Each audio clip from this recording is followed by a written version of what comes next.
E aí, pessoal? Como diria o bom Bragantino, bom também, né? A gente começa hoje aquilo que eu quero denominar como de dentro para fora, que são encontros semanais, tá? Para a gente estar aí estudando, estar conversando sobre questões que alguns alunos meus e alguns colegas vêm me pedindo faz tempo, né? E devido à correria do dia a dia eu não consegui dar início, mas estou dando pontapé hoje, tá? Apesar de continuar na correria, né? Mas a gente tem que achar tempo para as coisas importantes também, como esta, por exemplo. E qual é o intuito? Qual é o intuito desses encontros? É que muitas pessoas, como eu falei, têm dificuldade, muitos cristãos, né, como eu, né, têm dificuldade em se inserir no mundo, em entender certas questões. É, e por isso, às vezes ficam aquém do seu direito, né? Não usufrui do direito que a sociedade nos dá, tá ok? Tem dificuldade em aceitar, acham certas coisas repugnantes, quando na verdade não são, né? São direitos do cristão também, enquanto um ser social inserido na sociedade, né? E outros, inclusive, por outro lado, outros cristãos vão além, achando que ser cristão é você cumprir as suas obrigações eclesiásticas e fora disso Deus não tem nada a ver, tá certo? Tanto que o que acontece muito é que criou-se aí uma dicotomia implantada na igreja, tá? Que logicamente isso é fruto de Satanás, né? Que colocou na mente do cristão que ele só pode ir até aqui. Daqui para frente isso não cabe ao cristão. E a sociedade, de igual forma, enxerga o direito do cristão como dentro da sua redoma, né, de comunidade. Tá, ok? E não é assim que funciona. Tá? Ou seja, a sociedade enxerga sociedade, cristão. E nós enxergamos cristão, sociedade. Nós enxergamos uma mão inversa. Tá? Ou seja, primeiro a sociedade enxerga que você tem que cumprir os seus direitos legais para depois você ter direito de cultuar. Tá? Nós enxergamos ao contrário. Nós temos o direito de cultuar, porque Deus é o criador de tudo, do universo, tá? E também para depois nós temos o direito de sermos cidadãos. A questão é quem está certo? Nenhum dos dois. Nenhum dos dois está certo, tá? Ou os dois estão certos. Ficou meio esquisito? Eu explico. Vamos dizer que você tenha cometido algum determinado erro que seja e você seja encaminhado ao conselho da sua igreja e o pastor vai estar disciplinando você. Você chega para o pastor e fala: Poxa, pastor, mas eu sou um bom cidadão, eu contribuo com os meus impostos, eu pago meus funcionários em dia, tá? Meu nome é limpo, tá? Se o senhor for ver, for fazer uma pesquisa com as pessoas, né? Todas as pessoas me têm como um bom cidadão, eu sou uma ótima pessoa, contribuo com a sociedade, porque o senhor está me punindo, né? Por que eu vou ter que ficar afastado da comunhão da igreja, tá? Porque de certo você cometeu algo que vai afetar, tá, a comunidade e você precisa ser disciplinado. E a autoridade para isso é a autoridade eclesiástica, que é o pastor, tá?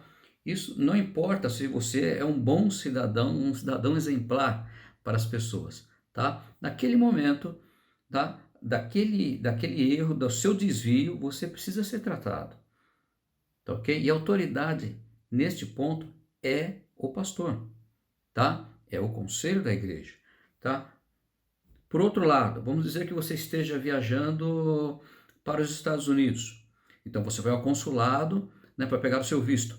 Então você chegando lá, a pessoa faz aquela entrevistinha com você, todo mundo que já passou por isso sabe como é, né? Ah, o senhor trabalha com o quê e tal? Ah, beleza, tem passagem de ida e volta? Ah, não, só tem de ida porque eu não sei o dia que eu vou voltar. Ah, tá bom. E qual que é a sua renda? O senhor tem como se manter lá? O senhor tem dinheiro para comprar passagem de volta? Você, na verdade, eu estou desempregado. Agora, fala assim, então tá bom, sinto muito, mas o seu visto está negado. Tá ok? Mas por quê? Você vai falar para a pessoa, eu sou um cristão, eu trabalho na igreja, eu sou presbítero da igreja, né? Sou um homem honrado, vou receber a minha plaquinha agora de presbítero emérito mês que vem, né? Faz 25 anos, vai fazer 25 anos que eu sou presbítero na igreja, a comunidade inteira gosta de mim, né? Eu dou aula na escola dominical, dirijo cultos, a pessoa vai levantar a cabeça e falar assim, ah, legal, muito bom para você, né? Mas o que eu vejo é um homem que pode entrar nos Estados Unidos e pode querer ficar lá ilegalmente. Sinto muito, mas seu visto está negado. Tá ok? Ou seja, né, existe momento para tudo na vida. Existe momento para você exercer sua cidadania, existe momento para você ser pai, para você ser mãe, para você ser estudante, tá? A única diferença entre o ser que não é cristão, tá certo? Entre o cidadão não cristão e o cidadão cristão é que nós devemos uma obediência, nós sabemos que temos um Deus e temos que fazer tudo da maneira mais correta possível. Esta é a diferença eficaz. Então, a primeira coisa aqui que você tem que saber, tá? De tudo aquilo que a gente for falar daqui para frente, é que você é um ser completo. Você não é um ser dividido. Você tem que agir na sua completude em qualquer hora, em qualquer lugar que você estiver. Ok? Vamos jogar essa história, né, de que existe a vida secular e a vida sagrada no lixo, tá certo? Nós só temos uma vida e essa vida deve servir para a honra e glória de Deus, em qualquer momento e em qualquer circunstância. Essa dicotomia é uma coisa implantada pelo diabo, ok? Só um segundinho que eu vou tomar meu expresso aqui, peraí. Muito bom, tá? E por quê? Como nós vamos chamar isso? Eu quero chamar de dentro para fora, esses encontros. Por que de dentro para fora? Sempre a partir da verdade que está em nós, do Deus que está em nós, que está em mim, através do Espírito Santo, através da palavra de Deus, através do que Ele deixou para nós de ensinamentos de como nós devemos proceder, tá certo? Então, tudo que nós vamos analisar, tá? Perifericamente, ou que dê a impressão de que seja marginal, na verdade não é, de que esteja ao lado de fora do ser cristão, mas na verdade está embutido em nossa vida, tudo aquilo tem que ser analisado do prisma da palavra do Senhor, do que Ele tem para nós, tá ok? É assim que nós vamos analisar todos os assuntos. Toda vez que você me vir virando para a esquerda aqui, é que eu tenho a minha colinha aqui. Quem me conhece sabe que eu sou DDA no último grau. Se passar uma mosca voando aqui, eu me perco, não volto mais para o raciocínio, tá bom? Então toda vez que você me vir virando para a esquerda aqui, é que eu tenho uma colinha aqui para mim obedecer a ordem, tá ok? Pensando nisso, tá? Pensando nessa questão, eu coloquei uma questão para vocês lá na nossa aula, certo? A questão foi: o cristão deve se inserir na política? Nós tivemos muitas respostas, e em todas elas eu vi que a palavra política arrepia a todos, né? Ficou bem claro que essa palavra não é benquista pela totalidade das pessoas que responderam, ok? Eu não escolhi esta questão aleatoriamente, eu achei ela introdutória para a gente entender como inicia a nossa vida enquanto cristãos inseridos na sociedade, tá certo? Vamos lá. Então eu vou dissertar um pouquinho sobre isso. Primeira coisa que eu falei foi que nós somos um ser único. Guarde bem isto, tá ok? Você é uma única pessoa, não há divisibilidade. Guarde isso como conceito. Segunda coisa que pode ajudar muito a você quando você for estudar sobre determinado tema, ou se você tiver alguma dúvida de como agir, conceitue a questão. Nós estamos falando no caso de política, então o que você vai fazer? Simples. Pegue um bom dicionário etimológico, vá lá e procure política, o que significa esta palavra, tá? Eu guardei, não uso mais meu dicionário etimológico aqui, porque todo mundo em casa, fora eu, tem rinite, né? Então, quando eu abro aquele livro lá, sai poeira para todo lado, porque ele é bem antigo, né? Então, eu fiz umas buscas na internet, achei uns bons lugares para eu procurar, para entender aquilo que eu preciso, tá? E você deve fazer o mesmo, tá? Não tenha preguiça. Vá lá e procure. Vasculhe na internet o que significa essa palavra. Hoje em dia é muito fácil de você conceituar as coisas. Mas procure em lugares sérios, né? procure boas fontes antes de tudo, tá ok? Se você for conceituar as coisas, você vai ver que 50% do seu problema para mais já vai estar totalmente dirimido. Você vai conseguir esclarecer 50% no mínimo das suas dúvidas, quiçá uns 90%, dependendo do assunto. Tá? A palavra política, ela vem da palavra grega polis, que significa cidade. Ela nada mais é do que viver na cidade. Este é o conceito de política. A política sempre existiu. A política sempre fez parte da humanidade. Tá? Deus criou Adão, Deus criou Eva, entrou a política. A política é a arte do relacionamento visando o bem de uma comunidade, visando o bem de uma sociedade. Isto é ser político. Política nada mais é do que você exercer a sua cidadania. Simples assim. Tá ok? Então, quando você trabalha, você está sendo político. Quando você trabalha, você está gerando capacidade, você está gerando algum fruto para a sociedade, através do seu empenho, através do seu suor, independente do produto, independente que seja prestação de serviço ou se você trabalha em determinado maquinário, você está gerando algum bem para a sociedade. Tá? A empresa a qual você trabalha está pagando impostos para a sociedade. Tá? Quando você recebe o seu salário, você está sendo político, porque você está recebendo a troca, né? Você está recebendo a paga pela sua contribuição à sociedade. Tá certo? Quando você pega um coletivo, você está sendo político. Quando você dirige seu carro, você está sendo político. Quando você está na sua casa assistindo um filme, você está sendo político. Quando você dorme, você está sendo político. Eu falo, opa, quando eu durmo, mas quando eu durmo, eu estou inativo, não estou fazendo nada. Tá certo? Se você dorme, se você tem uma casa, é porque o contrato social que permitiu que nós estivéssemos aqui hoje, permitiu que você tivesse uma propriedade, ou que você alugasse uma propriedade, né? E que ninguém tem o direito de invadir essa sociedade. Isso é fruto da política que veio acontecendo no mundo, tá ok? E você tem uma rede de segurança, pelo menos teoricamente, né? Você é aguardado por uma segurança. Tá certo? Você tem guardas que são pagos pelos seus impostos. Isso é fruto da política, para você poder deitar a sua cabeça sossegado na sua cama. Se você deita a sua cabeça é porque você tem um travesseiro. Alguém confeccionou esse travesseiro. Alguém confeccionou o edredom, a coberta com a qual você se cobre. Tá? Veja bem, em todas as situações, até naquelas que a primeira olhada parece passividade, na verdade não é. Tudo que você faz na polis induz a política. O fato de você viver na cidade, você viver na sociedade, faz de você um político.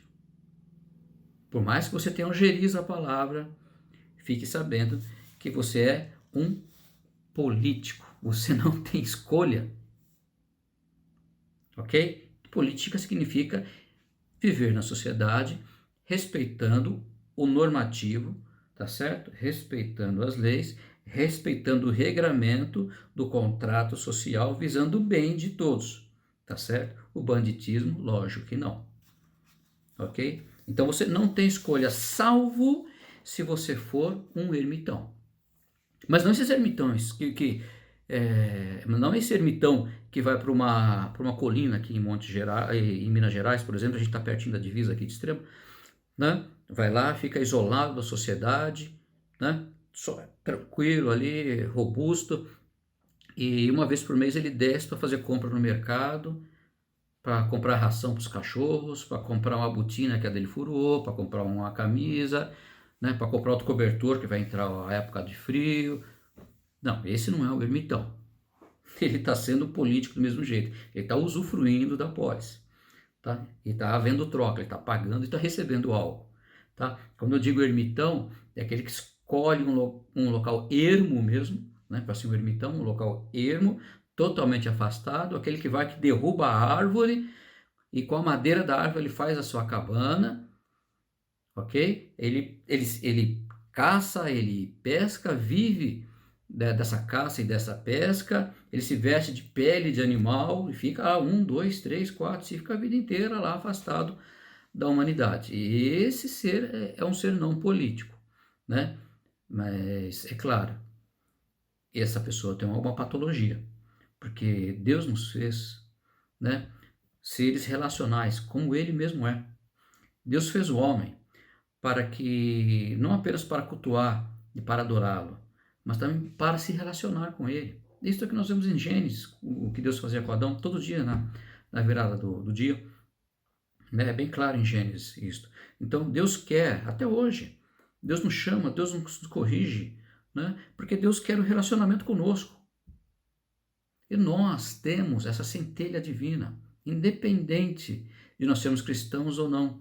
O ser humano foi feito à semelhança de Deus. Então nós somos seres de relacionamentos, de interpessoalidade, não há como fugirmos disso. Nós precisamos viver em sociedade, porque isso está em nós. Ok? Somos políticos, nascemos políticos. Aristóteles, o grande Aristóteles, o grande pensador grego, ele tem uma frase que diz: o ser humano é um animal político. E é verdade. É verdade. Somos animais racionais, né? E somos políticos. Não há como fugir disso, ok? Tanto que se você disser a frase que eu escrito, o cristão político, eu escuto de vez em quando, isso para mim é um pleonasmo.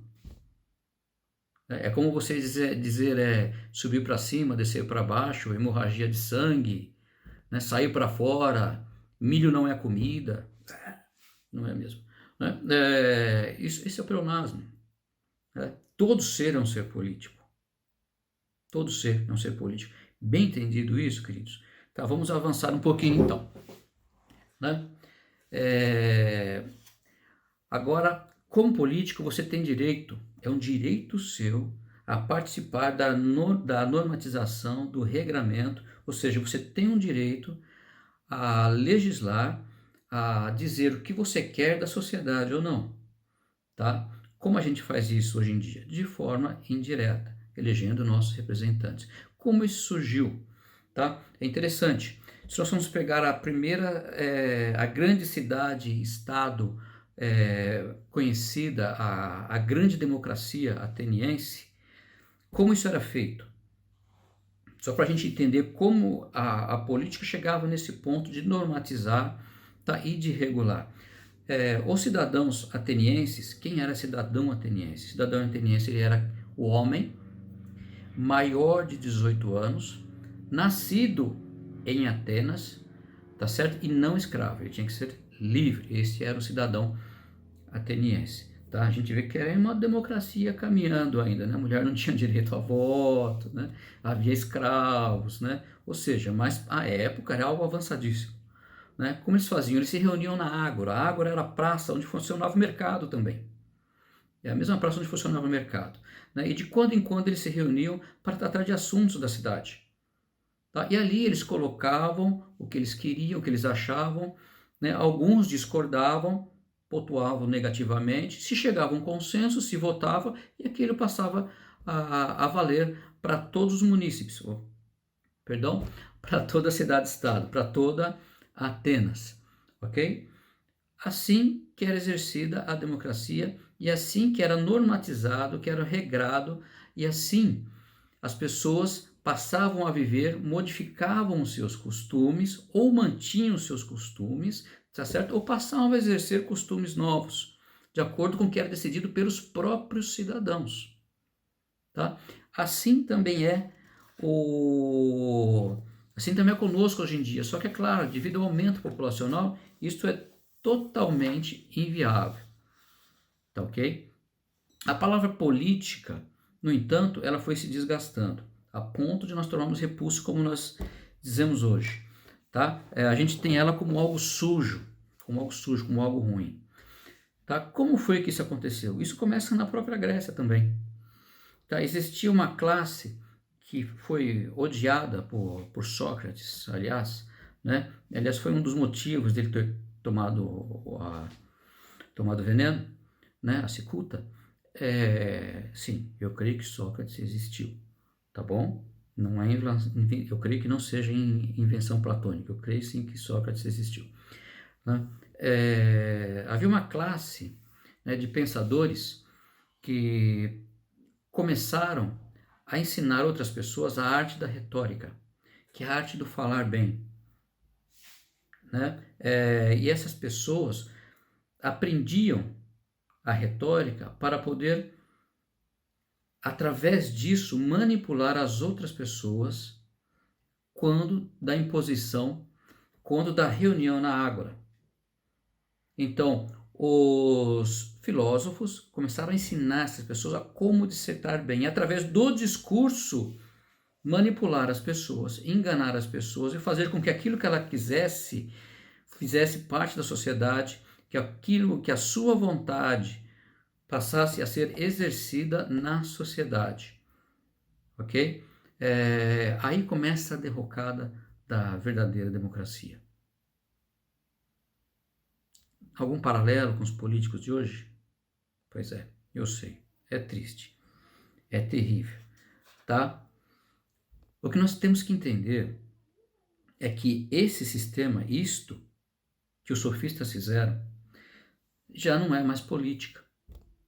A política, como eu disse antes, é aquilo que você faz visando o bem da comunidade, o bem da sociedade.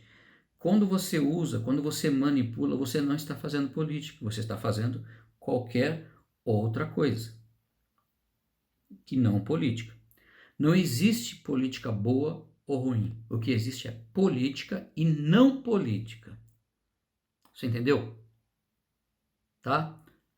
Existe a política, que é trabalhar para o bem da sociedade, e existe a não política, que é fazer a manipulação, que é usar, de que como nós chamamos hoje, da máquina, tá? Para usurpar direito dos outros, para fazer contravenções, para realizar ilegalidades. Isto não é política. Tá certo?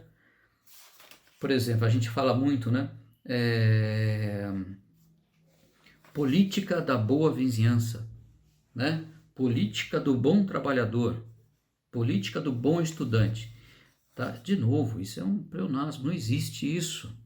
Existe a política da vizinhança, existe a política do trabalho, existe a política do discente ou do docente, né? Seja do aluno ou do professor. Tá? Não existe a boa política. A política é sempre boa, a verdadeira política.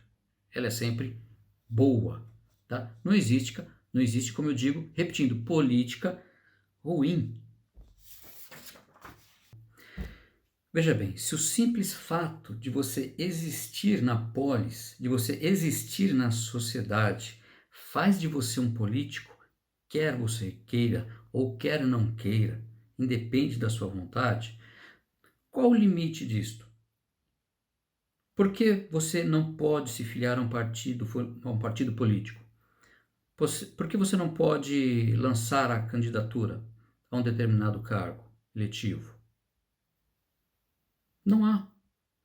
Isso é simplesmente, como eu disse, ignorância que foi plantada em nosso meio. Os gregos, como eu disse, voltando à Ágora, né, a participação no regramento, na normatização, como eu falei que existia, a concentração de pessoas ali, né, capazes para votar, para decidir sobre a cidade, ela não era obrigatória. Participava quem queria. No entanto, eles tinham um nome para designar a pessoa que não queria participar, deixava para lá. Sabe qual era o nome? Idiota. A palavra idiota no grego significa ensimesmado, aquela pessoa que se acha suficiente para si mesmo. Não me importo com o resto. Eu não preciso do resto. O que eles decidiram para mim, não importa. Essa pessoa era chamada de idiota. Veja bem, não é um xingamento como nós temos hoje, tá? É designação da pessoa que se recusava a participar do bom andamento da cidade. Ela não deixava de ser política, porque, como eu disse, ela estava incluída na sociedade e participava da sociedade. Ela morava na cidade, né? Mas ela não queria saber disso. Ela é chamada de idiota. De igual modo, gente, eu não quero ser chamado de idiota por não exercer a capacidade plena dos meus direitos civis, que são não apenas o de eleger, mas também o de ser eleito, ok? Agora, se um irmão meu tem isso dentro do coração dele, ele quer fazer parte desse grupo de pessoas que quer trabalhar para o bem da sociedade, se ele tem isso com ele, vai com Deus. E se for uma boa pessoa, eu trabalho para ele ainda, de graça. Se a pessoa tem conteúdo, se a pessoa sabe o que ela vai fazer, né? O que ela vai desempenhar, o que ela vai depender, o que ela vai defender,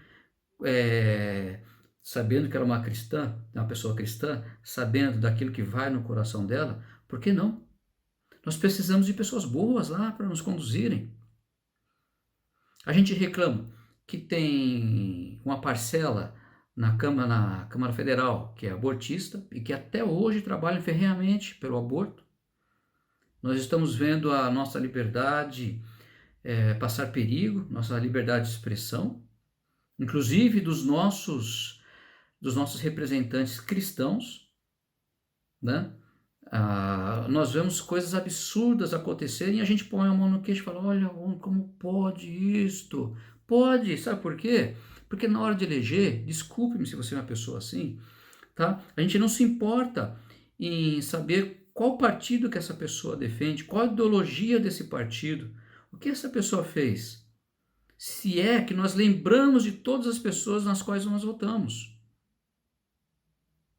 E se você se lembra, você tem acompanhado o desempenho dessa pessoa que representa você, seja no governo, seja no executivo, ou seja no legislativo? Como ele tem votado? Ele tem comparecido pelo menos às sessões? Depois nós reclamamos que as portas estão se fechando, que a sociedade está se abrindo para coisas que nós achamos absurdas. Porque as pessoas que estão lá, de fato, não nos representam. Nós temos esse direito.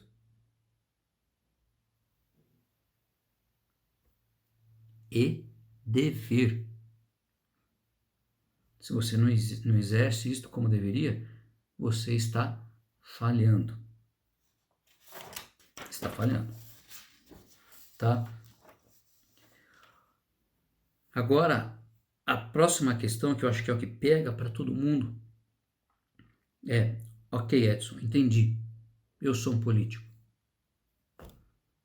E não há nada demais em se candidatar a uma legislatura, a concorrer a um pleito, a ser um político, desde que você faça política, que você trabalhe para o bem da sociedade.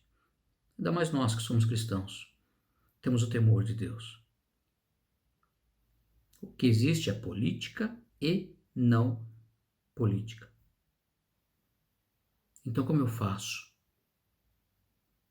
Simples.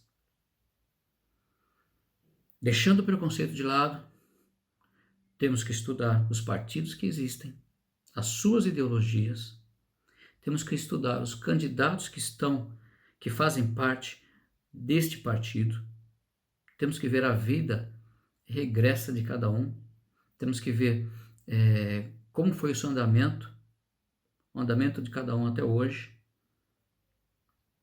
para podermos optar, ok?